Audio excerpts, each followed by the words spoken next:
만남과 교제가 온전히 이루어지기를 주의 이름으로 축복을 드립니다. 오늘 영적 게으름이라는 두 번째 시간을 통해서 우리에게 주시는 하나님의 말씀을 오늘 따라가 보기를 소망합니다. 우리 옆에 사람과 앞 사람 인사합시다. 하나님의 귀한 은혜가 당신에게 임하기 원합니다.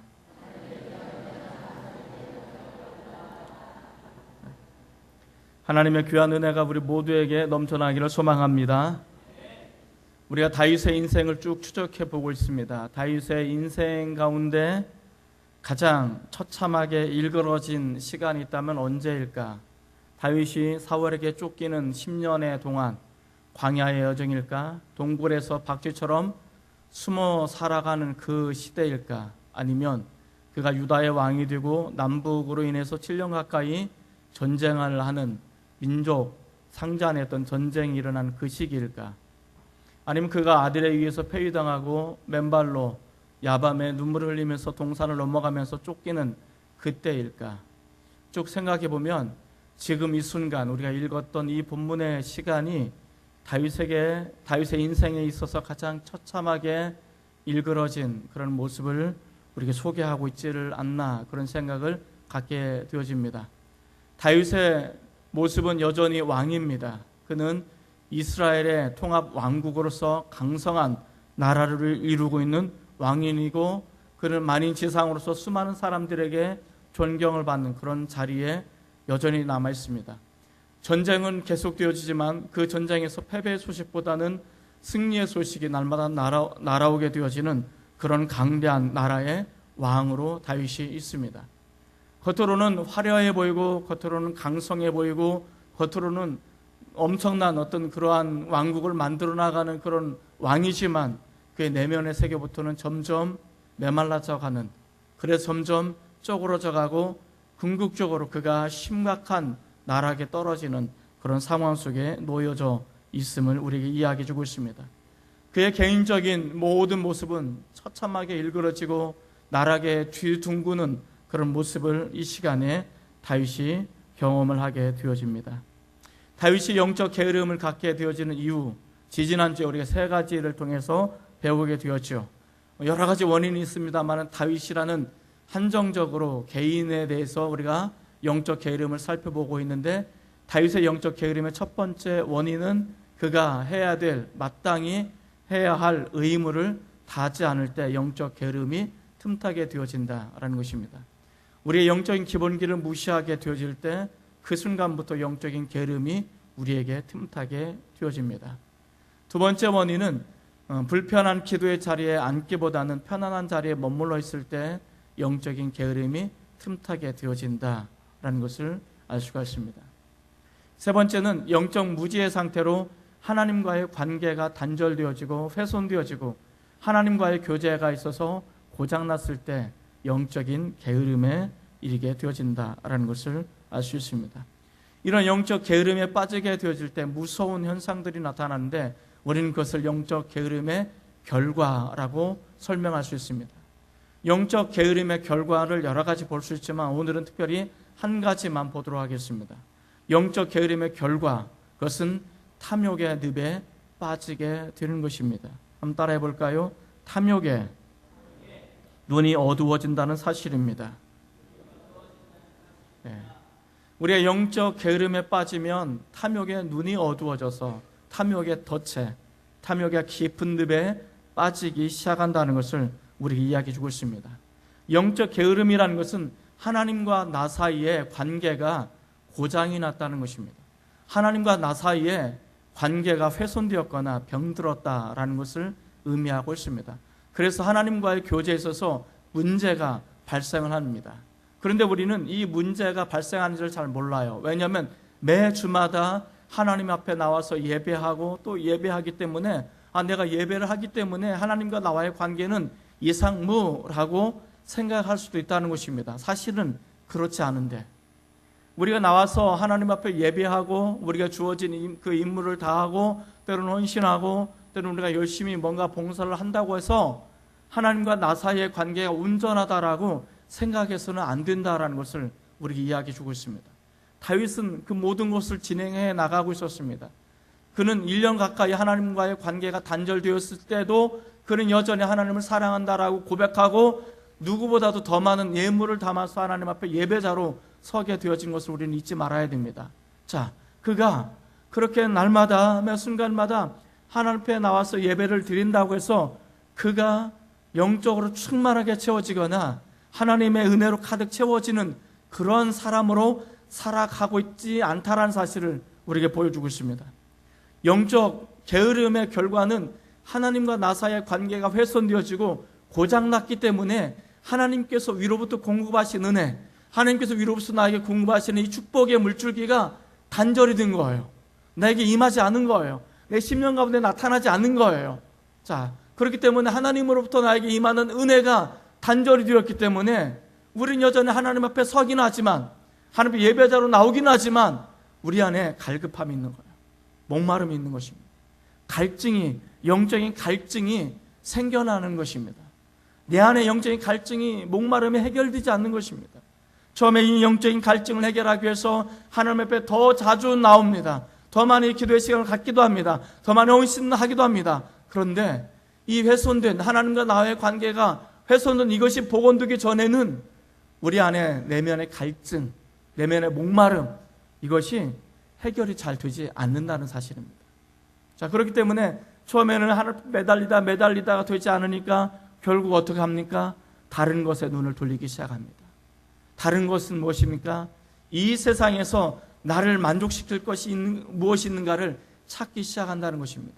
우리 내면은요, 우리 영혼은, 내 마음은 하나님이 내 안에 들어오실 때 그 순간 내 영혼이 진정으로 만족을 누리게 되어질 수 있습니다.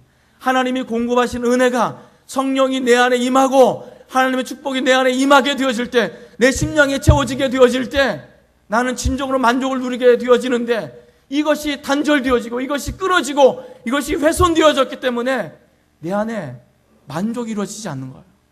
그래서 이 내 안에 빈 공간, 내 안에 만족되어지지 않은 이 빈 방에 다른 것으로 채우려고 합니다. 그것이 무엇이겠습니까? 그것이 바로 물질입니다. 그것이 돈입니다. 그것이 이 세상의 명예입니다. 이 세상에서 성공하는 것입니다.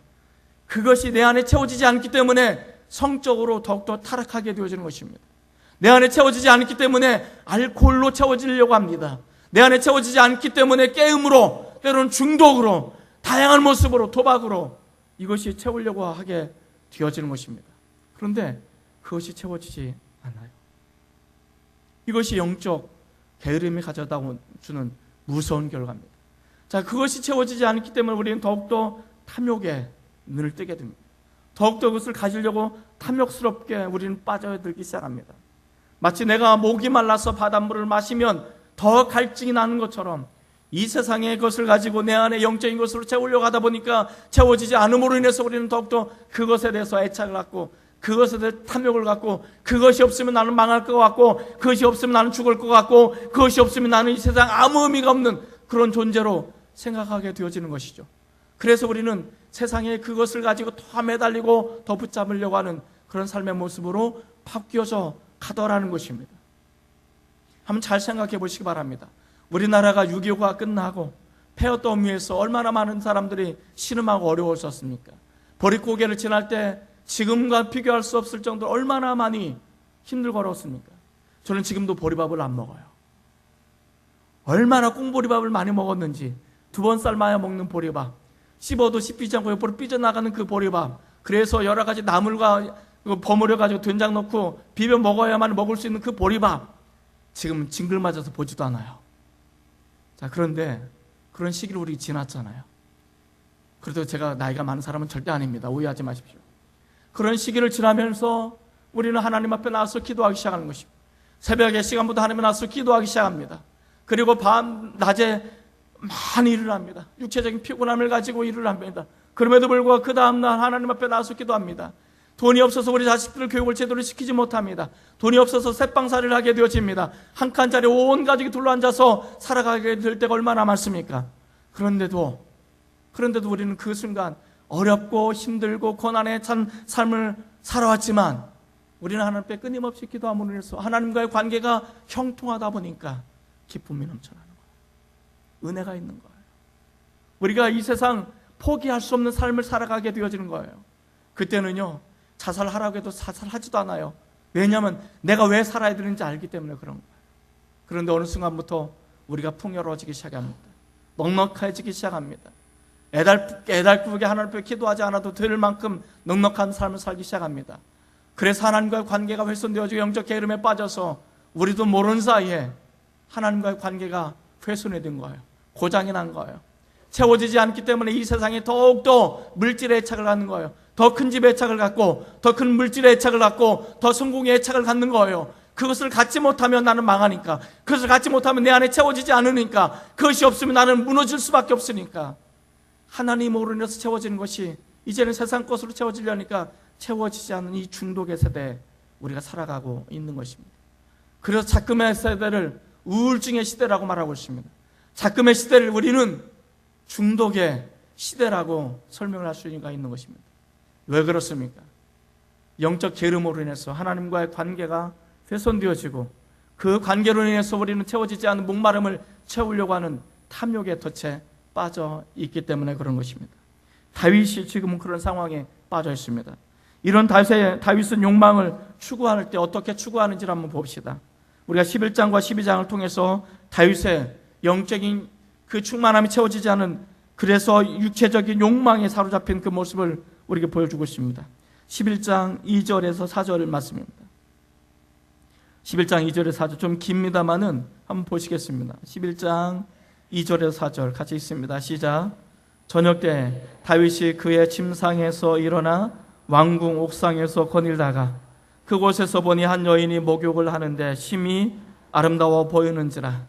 다윗이 사람을 보내 그 여인을 알아보게 하였더니 그가 아뢰되 그는 엘리암의 딸이요 햇사람 우리아의 아내 밧세바가 아니니까 하니, 다윗이 전령을 보내어 그 여자를 자기에게로 데려오게 하고 그 여자가 그 부정함을 깨끗하게 하였으므로 더불어 동침함에 그 여자가 자기 집으로 돌아가니라. 우리는 이것을 좀 더 상상해 볼 필요가 있습니다.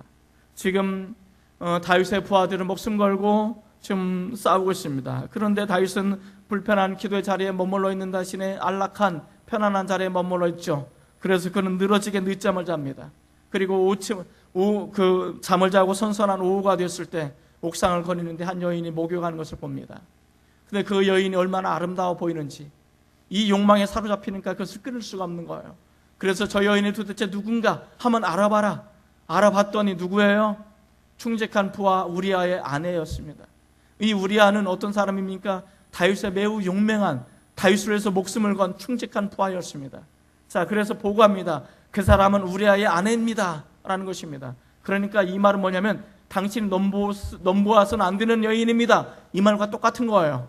그런데 다윗은 그 욕망에 사로잡혀 있다 보니까, 덫에 빠져 있으니까, 아름다워 보이니까 이것을 끊을 수가 없는 거예요. 그래서 자신의 부하의 아내임에도 불구하고 그 여인을 궁궐로 데려오게 합니다. 사제를 보면 그 여인을 궁궐로 데려오다가 이제 묻는 것입니다. 그 부정함을 깨끗하게 하였다라는 이 부분을 우리가 눈여겨볼 필요가 있습니다. 이 부정함을 깨끗하게 하였다라는 것이 뭐냐면, 레위기 법전에 보면 여인이 한 달에 한 번씩 부정해져요. 언제 부정해집니까? 월경할 때, 생리할 때 부정해져요. 그래서 레위기에 보면 여인이 생리할 때 부정하기 때문에 부정할 때는 성관계를 맺으면 안 된다라고 성경은 이야기해 주고 있습니다. 왜냐하면 그 여인이 부정하기 때문에 그 여인과 관계를 맺으면 관계를 맺는 사람이 부정해지기 때문에, 그래서 이 부정한 기간은 7일의 정화 기간을 거치고 이 7일째 목욕을 함으로 자신의 부정하면서 깨끗하게 되어지는 것을 우리에게 이야기해 주는 것입니다. 그러니까 다윗이 이 여인을 데리고 왔어요. 데리고 와서 묻는 거예요. 너는 지금 이제 부정한 상태냐, 부정한 상태가 아니냐라고 묻는 거예요. 이 여인이 대답합니다. 나는 이제 부정한 상태가 끝났습니다. 그래서 내가 지금 현재 목욕을 하고 부정하면서 내가 노임받았습니다 라고 이야기를 하는 거죠.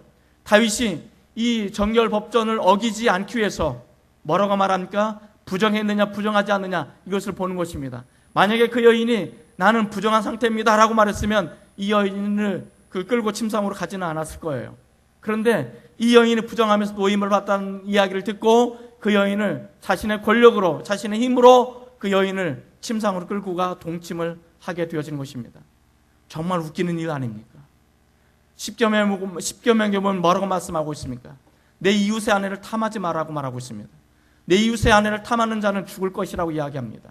그런데 더 중하고 더 엄한 십계명에 나타나는 내 이웃의 아내를 탐하지 말라는 그 계명은 철석같이 어기면서도 불구하고 작은 사소한 부정한 네가 지금 월경을 하고 있느냐 안 하고 있느냐, 내가 그것으로 인해서 내가 너를 범할 건지 안 범할 건지를 판단하고 있는 이 다윗의 어리석음을 우리는 보게 되어진다는 것입니다. 생각해 보십시오. 하나님께서 이 다윗을 내려보시면서 뭐라고 말씀하실까요? 다윗이 내 말씀을 어기지 않기 위해서 작은 것 하나 지키기 위해서 저렇게 몸부림치면서 신앙생활하고 있구나 라고 칭찬할까요? 그렇진 않다라는 것입니다. 작은 것 하나 지키기 위해서 이거 하나 내가 지키려고 몸부림치면서 더 큰 중요한, 정말 중요한 것을 범하는 그런 모습들을 보는 이율배반적인 것을 이야기해 주고 있습니다. 하나님께서 뭐라고 말씀하시냐면 이 아내를 빼앗았다라고 말하고 있습니다. 내 아내를 빼앗았다는 것입니다. 자기가 왕이기 때문에, 만인지상 1인자이기 때문에, 권력을 가지고 있기 때문에 아무도 다윗의 말에 시비를 걸 수가 없는 그런 상태, 막강한 권력을 가지고 있는 것입니다. 그 막강한 권력을 이용해서 자신의 힘없는 여인을 자신의 침상으로 끌어들여서 범하는 것이 다윗의 모습인 것입니다. 그것도 그냥 여인이 아닙니다. 자신을 위해서 목숨을 걸고 싸우는 그런 충직한 부하의 아내였던 것입니다. 우리아가 어떤 사람인지 아십니까? 사무엘하 23장 37절에 보면 37명의 아주 유명한 다윗의 장수를 설명해 주고 있는데 그 장수 중에 한 명이 바로 우리아입니다. 그러니까 이 우리아가 얼마나 탁월한 장수였는지, 얼마나 충직한 군사였는지, 얼마나 헌신적인 군인이었는지를 우리에게 보여주고 있는 거예요. 이 우리아는 다윗을 위해서, 이 왕국을 위해서 모든 것을 아낌없이 자신의 열정을 바치고 자신의 모든 것을 헌신하면서 다윗을 위해서 목숨 걸고 싸우는 그런 군인이었단 말입니다. 그런데 그 군인의 아내를 힘으로 강제로 빼앗고 범하는 것, 가장 피열하고 가장 추악한 모습을 가지고 있는 이 모습을 다윗을 우리는 보게 되어지는 것입니다. 그런데 가만히 살펴보면 이런 모습이 다윗에게만 있는 것인가? 나에게 있는 것은 아닌가? 요즘 우리가 큰 교회, 한국교회 큰 교회를 보면 많은 문제점을 발생하고 있습니다. 뭐 그렇다고 해서 우리 교회도 문제가 없는 것은 아닙니다. 그런데 한번 잘 생각해 보십시오.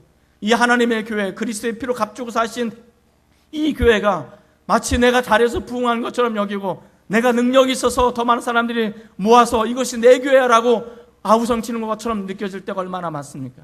그래서 이것을 통해서 다른 사람 줄 수 없어서 내 자식에게 물려줄 수밖에 없는, 그래서 그것이 잘못됐다라고 이야기하는 사람들에게, 수많은 사람들, 그 수많은 그리스도인들에게 가슴에 피멍들게 했으면서 그것을 비판하는 사람들을 향해서 사탄이 우리 교회를 무너뜨리게 한다는 그런 말도 되지 않는 그런 것을 메시지라고 선포하고 있는 이 낯뜨거운, 부끄러운 모습들을 우리는 보게 되어집니다. 그러면서 하나님과 자신과의 관계가 훼손되었음에도 불구하고 그것을 깨닫지 못하고 도리어 잘못한 그 사람을 비판하는 것을 대해서 이 교회를 무너뜨리게 한다는 그런 엉뚱한 누명을 쓰게 만드는 그 모습들이 우리들의 모습이 아닌가. 정말 가슴 아픈 일입니다. 우리나라 정치권을 보면 어떻습니까? 수많은 권력자들은 어떻습니까? 그 권력자들의 대부분이 어떤 사람들입니까? 예수 믿는 사람들입니다. 예수 믿는 대통령도 나왔고 예수 믿는 국회의원이 얼마나 많은지 모릅니다. 지금도 절반 이상이 예수 믿는 국회의원들입니다. 근데 이 인간들이 어떤 짓을 하고 있습니까? 뒤로 다 짬짬이하고 짝짝꿍하고 부패하고 부정하고 타락하는 모습을 가지고 있습니다. 자신들이 그렇게 타락하고 부패하면서 타협하면서 뒷돈으로 많은 것을 받으면서 뭐라고 말합니까? 주일날 꼬박꼬박 예배를 나오고 11조로 헌금하고 내가 하나님 이렇게 사랑합니다. 내가 주일을 엄수하기 위해서 이렇게 내가 주님 앞에 나왔사오니 내게 축복해 주시옵소서. 내가 이렇게 하나님 사랑합니다라고 나 부끄럽게 이야기하는 그 모습이 다윗의 모습이 아니란 말이죠. 우리에게 똑같습니다. 저도 목사입니다마는 제 안에 예수 그리스도의 은혜를 벗겨버리면, 하나님을 주신 소망의 모습을 벗겨버리면 내 안에 더럽고 추한 것밖에 남아있지 않습니다. 이것이 어쩔 수 없는 우리 인간의 모습이 아닌가 생각이 되어집니다. 다윗은 이 하나님과의 관계가 훼손되어지고 영적 게으름에 빠져서 탐욕의 덫에 걸리게 되었을 때 얼마나 피열하고 부끄럽고 추하고 더럽게 타락하고 있는지를 우리에게 보여주고 있습니다. 하나님 앞에 무섭고 살떨리는 범죄를 하면서 작은 것 하나 지키지 못했다고 나무라고 마치 그것 때문에 하나님부터 천벌받을 것처럼 이야기하고 있는 그 모습들을 보면 얼마나 가증스럽냐 말이죠. 사랑하는 성도 여러분, 영적 게으름에 빠지지 맙시다. 정말 영적 게으름에 빠지지 맙시다. 세상의 탐욕에 눈이 멀어서 하나님이 주신 것을 우리가 훼손시키는 어리석은 자들이 되지 않았으면 좋겠습니다. 사람이 하나님으로부터 멀어졌을 때 욕망에 사로잡히면 하나님이 보이지 않아요. 하나님이 보이지 않기 때문에 마치 자신이 하나님 것처럼 활동하고 생각하는 경우가 있습니다. 다윗은 여기서 한 발 더 나가 비열함의 극치를 보여주는 장면이 나타납니다. 우리아의 아내를 자신의 것으로 삼기 위해서 그는 무서운 음모와 계획을 꾸미게 되어집니다. 우리아의 아내가 임신했다는 사실을 듣게 됩니다. 이 우리아의 아내가 임신했다는 것은 다윗은 너무나 선명하게 깨닫습니다. 그것은 자신이 임신시킨 것을 너무 잘 알았습니다. 그래서 전장 속에 싸우고 있는 우리아를 포상 육아를 주어서 데려오죠.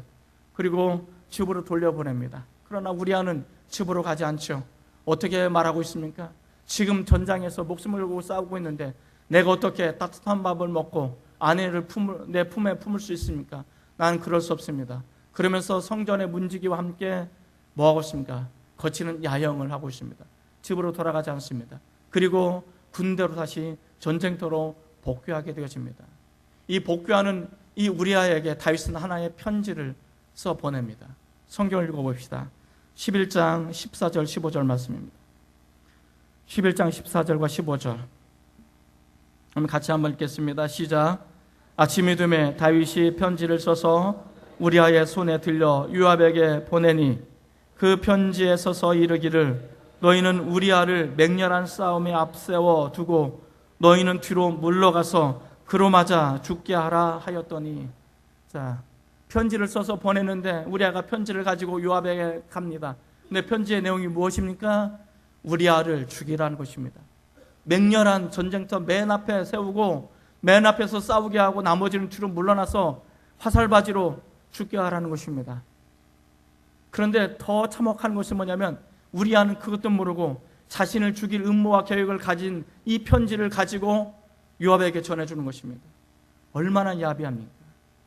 차라리 그렇게 죽이지 말고 누명을 쓰여서 죽이든지 아니면 그렇게 하든지 이렇게 죽였으면 덜 할 텐데 어떻게 자신을 사랑하는 부하를 자신의 편지를 들려서 자신을 죽일 편지를 가지고 전쟁터에 내보내서 그 편지대로 이 우리아는 죽게 되어지는 것을 우리에게 이야기해 주고 있습니다. 그래서 우리아는 전쟁터에서 자신의 사명을 다하고 죽습니다. 그는 군인으로서 자신이 해야 될 모든 일을 헌신하면서 죽음을 맞이하게 되어집니다. 그리고 우리아가 죽자 다윗은 즉각적으로 우리아의 아내를 궁궐로 데려와 자신의 아내로 삼아버리는 비열함을 갖게 되어집니다. 한 여인을 욕망의 눈이 멀어서 탐욕의 눈이 멀어서 한 여인을 취할 뿐만 아니라 한 가정을 파괴하는 어리석은 것을 범하게 되어집니다. 다윗이라는 인간은 작은 부정한 것을 범하지 않기 위해서 안간힘을 쓰면서 더 큰 남의 가정을 파괴하고 살인하고 간음하는 그런 죄를 범하게 되는 것입니다. 이러한 다윗을 향해서 하나님께서는 어떻게 평가를 하고 있습니까? 우리가 읽은 본문에 보면 12장 8절에서 9절을 보면 이렇게 이야기해 주고 있습니다. 12장 8절과 9절 말씀을 우리 한번 같이 읽어보겠습니다. 자, 시작. 내 주인의 집을 내가 주고 내 주인의 아내들을 내 품에 두고 이스라엘과 유다 족속을 내게 맡겼느니라. 만일 그것이 부족하였을 것 같으면 내가 내게 이것저것을 더 주었으리라. 그러한데 어찌하여 내가 여호와의 말씀을 업신여기고 나 보기에 악을 행하였느냐. 내가 칼로 햇사람 우리아를 치되 암몬 사람의 칼로 죽이고 그의 아내를 빼앗아 내 아내로 삼았도다.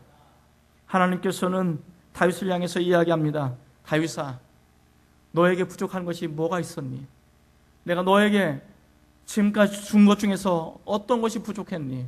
남북 왕조를 너에게 주었고 수많은 여인들을 너에게 주었고 그리고 수많은 물질도 너에게 주었고 명성도 주었고 이제 누구든지 너의 이름을 넘볼 수 없을 강대한 나라도 너에게 주었다는 거예요. 그리고 뭐라고 말합니까? 만약에 그래도 너가 부족하였을 것 같으면 내가 이것도 주고 저것도 주었을 텐데 어찌하여 나를 업신여기고 내 말을 업신여기고 이런 극악한 범죄를 행하였느냐라고 말합니다. 내 칼로 우리아를 죽였고 내 우리아의 아내로 힘을 가지고 내 우리아의 아내를 빼앗았다라고 이야기해주고 있습니다. 빼앗은 것입니다. 칼로 죽인 것입니다. 이것이 하나님께서 다윗을 내리신 평가인 것입니다. 사랑하는 성도 여러분, 영적 게으름으로 인해서 마치 작은 것으로 해서 파생되어지는 것이 나중에는 엄청난 사건으로 비화되어지는 이 모습을 우리에게 보여주고 있습니다. 그런데 우리는 여기서 한 가지 더 묵상해 볼 필요가 있습니다.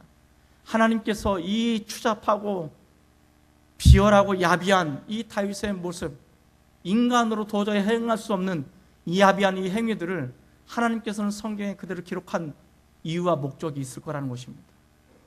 하나님께서는 왜 이 부분을 굳이 기록했을까?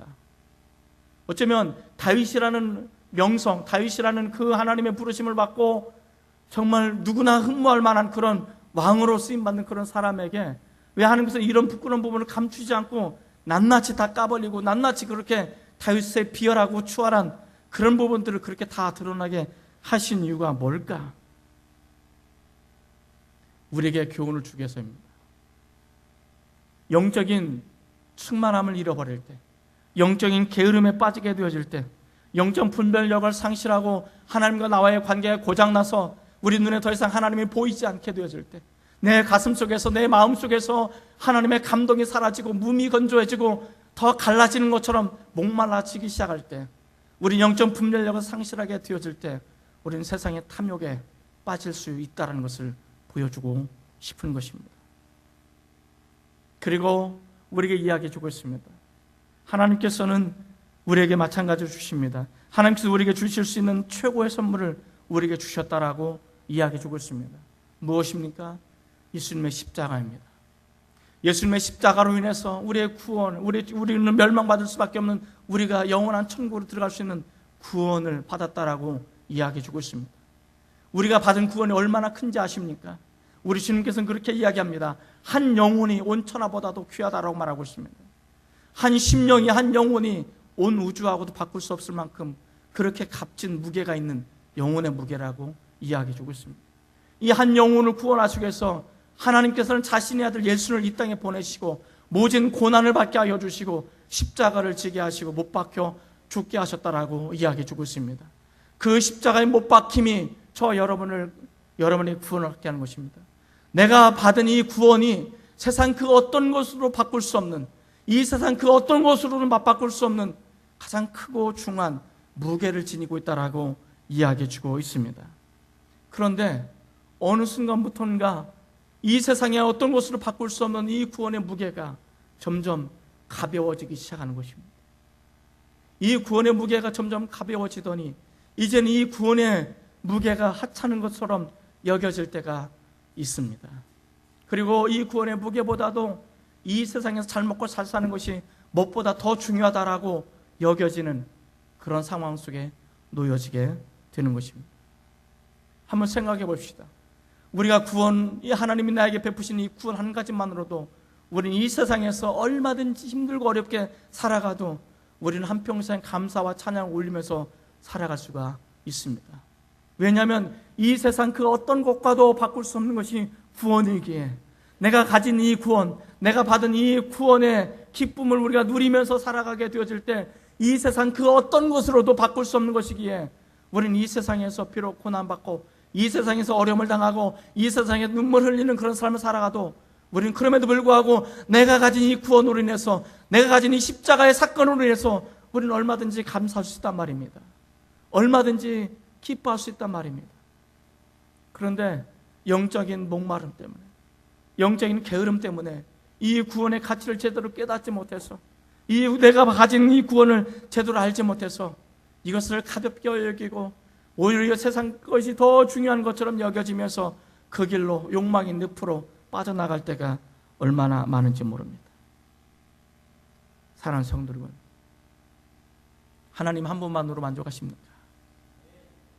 우리가 그런 찬양도 있죠. 하나님 한 분만으로 나는 만족을 누리기 원합니다. 한번 옆에 사람한테 물어봅시다. 당신은 정말 하나님 한 분만으로 만족하십니까?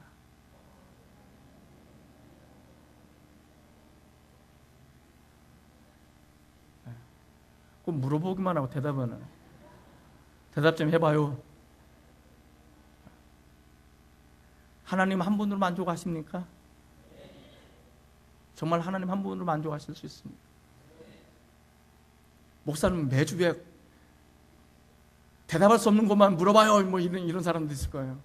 매주 한 번씩은 꼭 그런 거 질문 좀 안 했으면 내가 얼마나 신앙생활하는데 편한데 왜 그런 거 질문해가지고 좀 왜 힘들게 해요? 뭐 그럴 수도 있어요. 제가 요즘 느끼는 게 그거예요. 여러분들이 제 설교를 들어주셔서 정말 감사해요. 얼마나 감사한지 몰라요. 비록 주무시는 분도 계시지만 그래도 얼마나 감사한지 몰라요.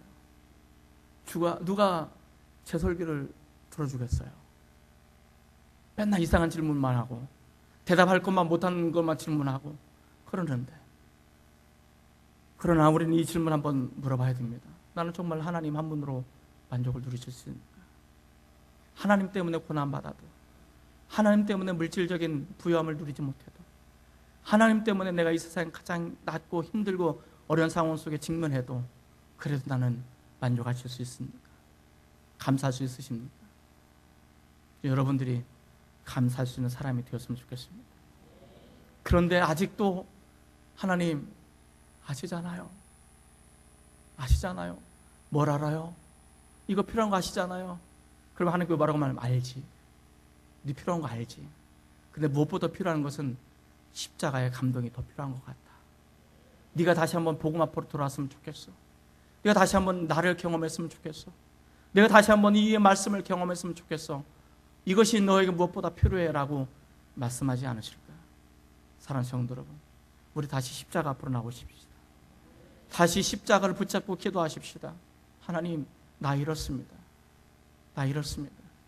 내가 얼마나 영적으로 게을렀는지, 세상에 덫에 빠져서, 탐욕에 빠져서 세상과 열심히 구하다가 살다가 망할 수밖에 없는 것이 나인데, 이 말씀을 통해 내가 다시 한번 십자가 앞으로 나옵니다. 내가 다시 복음 앞으로 서기 원합니다.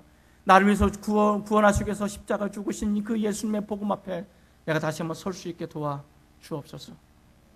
그렇게 주님 앞에 나올 수 있는 저와 여러분이 되시기를 주님의 이름으로 축복을 드리며 구합니다. 기도하시겠습니다.